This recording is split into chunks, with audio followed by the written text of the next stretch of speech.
Hi, and welcome to this episode of the Medicaid Moment. I'm Catherine Jacobs, estate planning and elder law attorney with Warner Norcross and Judd. And in these videos, we talk about Medicaid as it relates to older adults or disabled adults who need help with care. And today we're going to talk about how do we qualify for Medicaid if it's a married couple where one of them is either in the nursing home or would like to have services and would like Medicaid to help pay for them in their home or in an assisted living community or for the PACE program.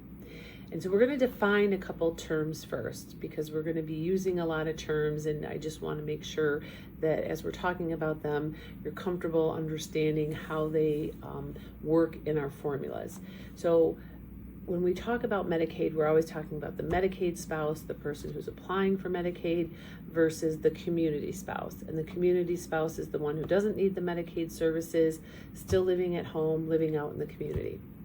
We also should define Medicare and Medicaid. We use them sort of potato, but they're not. They're two separate programs. Most of us are going to receive Medicare because we've worked, and when we work, money is taken out of our check over the course of our lives to help pay for our Social Security and our Medicare, so that when we retire at age 65, we are entitled to Medicare health care. So Medicare health care. Medicaid is aid, Medicaid aid. Medicaid is a big umbrella of a lot of programs. For example, healthcare insurance for children whose parents have limited income, healthcare insurance for those 19 to 24 who have limited income, food assistance, shelter assistance, refugee assistance, programs for mothers and children. There are a lot of programs under the Medicaid umbrella. In my world, where I'm helping clients is in the long-term care. So that Medicaid that helps pay for long-term care. And you should know that in the long-term care world, there are times where Medicare does pay for long-term care and Medicaid. So let's do a quick, just brief foray into that before we get into the actual formula. How do married couples qualify? So if you have a hospitalization, so we're going to always use Bob and Shirley. Bob and Shirley are going to be our couple today. So if Bob falls and breaks his hip and goes to the hospital and he's admitted, maybe he has surgery, he's there for, let's say, 10 days, and then he can't go home yet. They can't discharge him because he still needs some help. The discharge that they're going to make is going to be to a rehab facility, oftentimes at a skilled nursing home, where he's going to get some rehab. That hospitalization and that rehab is covered by Medicare. And we should also note, this is just a little public service announcement, that Medicare does pay for rehab, oftentimes in a skilled nursing facility. That rehab, you get 100 days sort of per incident. If you have a stroke, you get 100 days. If you have a broken hip, that's a different 100 days. But what's important that sometimes clients don't understand, to hear that 100 days, that the first 20 days are covered at 100%. The last 80 days of that 100-day coverage, there is a copay. In 2025, that copay is $209.50. So if you have 30 days of rehab, you're going to be on the hook for over $2,000. So it's important to know that, because when you are looking at your Medicare, which you can do during open enrollment every fall, you could look at adding a long-term care rehab rider, which might be significantly less than if you had extra days where you had that $200 a day copay. So just something to think about as you're talking about Medicare. I'm making this video in August. That open enrollment starts in October, so within the next couple months, that might be something you want to talk to your person about. And so I also wanted to define something called the initial asset assessment date. You'll often hear it referred to as the IAA date. I like to call it the snapshot date, because it is the date where Medicaid says, okay, Bob and Shirley, you're thinking about applying for Medicaid. We need you to identify and put all of your assets on a certain date, and that's metaphorically, obviously, but putting those assets on the table so that we know what the value of all of your assets are on that date, and we're going to take a picture of it. Why are we going to do that? Well, Medicaid needs to know how much of those assets that are on the table are going to go to the community spouse. So if Bob is going to be in the nursing home getting his care from Medicaid, Medicaid says, well, we have to figure out how much of the couple's assets Shirley can keep so that she can continue to live in the community. Thus, we've got that community spouse. And so this IIA date, or this snapshot date, what date is it, right? That's the $64,000 question. Well, the IAA date, or the snapshot date, is the date of the first day of 30 consecutive days of long-term care. So what does that mean? Let's go back to Bob and Shirley. Let's say that Bob broke his hip on June 1. Goes to the hospital, he's admitted, he has surgery, he's there for 10 days. At the end of 10 days, the hospital says, you know, Bob, we can't do anything more here. It's not safe for you to go home. You should do some rehab. We're going to discharge you to a skilled nursing facility where you're going to do some subacute rehab. That hospitalization was covered by his Medicare. His discharge to rehab is going to be covered by his Medicare. And let's say that he does 30 days of rehab. So we know that first 20 days covered 100%. That next 10 days, there's going to be that copay of $209.50 per day. And so we know that between the hospitalization and the rehab, we have 40 days. So in our scenario, Bob's snapshot date, his IAA date, is June 1. Why is that important? Well, for a lot of reasons. One, you need to know because on June 1, Medicaid's going to say, well, Bob and Shirley, what are those assets? So you're going to have to know, boy, what did we own on June 1? And you have to provide the values of all of those assets. So, getting bank statements, calling life insurance companies to find out the cash surrender value of life insurance policies, finding out, what's the value of this retirement account, this IRA, this annuity on that specific date. So that's what that IAA date is for. And we're going to talk about that formula, but I am just going to mention that sometimes a client might come to me, maybe they come to me, I'm making this video in 2025, and when we're talking, we find out, well, boy, back in 2023, Bob had a stroke and was in the hospital and rehab for 50 days. Well, then we have to go back because Bob had his IAA date, his snapshot date back in 2023. And so now we've got to figure out, okay, what assets did Bob and Shirley have in 2023 and to get those values. And so another little public service announcement, if you are watching this and thinking, boy, I might at some point have a situation where I might have my snapshot date, or my parents are getting older and boy, they might have a snapshot date. If that happens, you've planted this seed to remind you, Dad had a 30-day stay or Mom had a 30 or more day stay.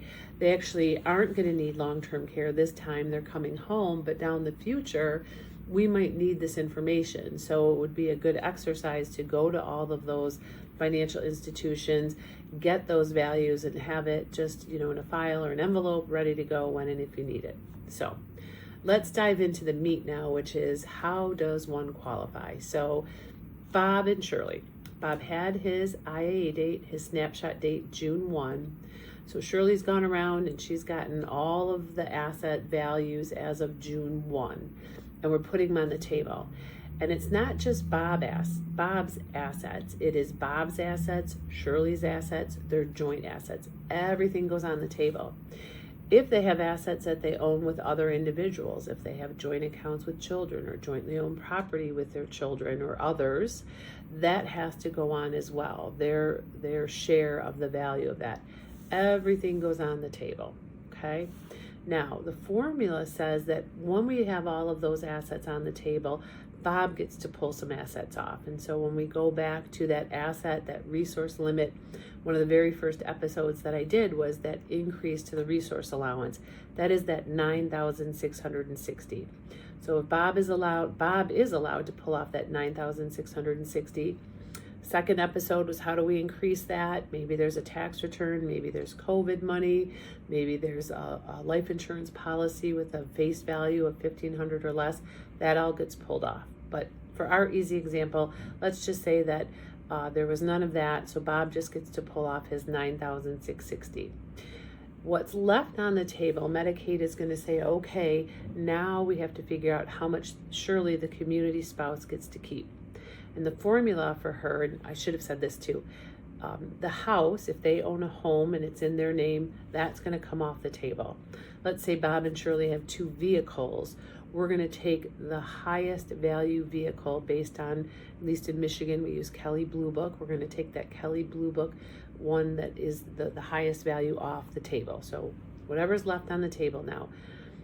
Shirley gets to keep half of what is on the table, but only up to a certain amount. And in 2025, when I'm making this video, the maximum amount that Shirley can keep is $157,920. Okay, so if we have $200,000 on the table, Shirley only gets to keep $100,000. If we have $500,000 on the table, Shirley only gets to keep the $157,920. So knowing what's on the table is important. So let's just say for our purposes, there's $457,920 left on the table. Shirley's going to get to take off her $157,920. We'll be left with $300,000, and we'll have to figure out, okay, what is the strategy to taking that $300,000 and either being able to spend it down on things that are for the benefit of Shirley and Bob, or using certain strategies that might allow Shirley to keep some or all of that extra $300,000. So that is the next step. So that is the formula. So oftentimes clients will call me and they'll say, oh, we have to spend everything down, or we have to sell our home. And that's not the case. There are opportunities to allow us to strategize on keeping different assets, but understanding how that formula works. And so it's not necessarily just spending everything down to that 157 and then applying. So we really need to create a spend down strategy and a qualification strategy. Now, I'm going to throw one other little public service announcement in here. Let's just say that Bob and Shirley, on their snapshot date, that they had $150,000 on the table. They have a house, they have a car, a house is in their name. So when they go to qualify, Bob's already taken off his $9,660, but we have $150 left on the table. So we know in that scenario, Shirley is going to get to keep her $75,000, half of the $150, and we've got to spend down the rest. But let's say that at the time that they had their snapshot date, their home was actually held in a trust, that they had created a very simple revocable trust, titled the home to the trustees of that trust, so that when they have the IIA date, it has to go on the table and stay on the table for counting purposes. And let's just say, for easy numbers, that the house is valued at $150,000. That means that at the IAA date, after Bob took his $9,660 off the table, that Shirley's left with $300,000. So Medicaid says, okay, Shirley, you get to keep half of what's on the table, but up to that $157,920. So we know that she's going to get to keep roughly the $157,000, right? Before we apply for Medicaid, we can transfer that house out of the trust and back to Bob and Shirley, or back to Shirley, and we've removed $150,000 from the home, so that all that's left on the table is $150,000. We know that Shirley gets to keep $157,000 and change, so we don't have to do any spend down. It's already done. So that's just a little technique that helps. Now the house has to be in that trust before the IAA date. So if you're sitting here and you're watching the video, and for yourself or for parents or loved ones, and you're thinking, oh, we might be in that scenario. We don't have a lot of extra assets. We might be in that maybe 150 or less, 200 or less of assets when we're putting them on the table. It might help us to have our house in a trust. So that's something It is a little bit complex with the timing, with when the house has to be in, when the house has to come out. So I really recommend using an elder law attorney who understands this concept, but something for you to think about. So I'm going to recap that formula really quickly. Everything on the table on the IAA date, that snapshot date, Medicaid spouse gets to take off their $9,660. Any of those little extras that we talked about in the second video, the COVID, the life insurance, or the tax refund money. And then what's left on the table, we're going to make sure the house is off, the car is off, and we get to keep half of what's on the table, only up to the $157,920. I should note that number also changes every year, so that number is a Michigan number for 2025. Thank you for joining me today. I look forward to seeing you on the next Medicaid Moment.